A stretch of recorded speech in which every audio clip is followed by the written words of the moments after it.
Hello, in this video I'm going to show you how you can activate the game mode on your Lenovo XT95 Pro earbuds.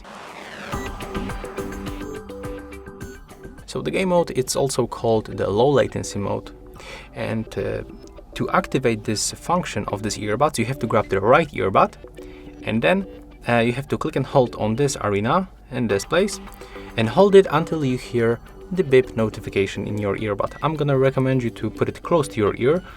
So let's click and hold, put it close to the ear, and release when you hear that the game mode is activated. It will take around 2 or 3 seconds, and the game mode is activated. You can also switch to the music mode. The music mode gives us a little bit better quality of the sound that comes from the earbuds. So just do the same, click and hold, and you will hear that they are right now in the music mode. So yeah, that's all for this video. Hope you like it.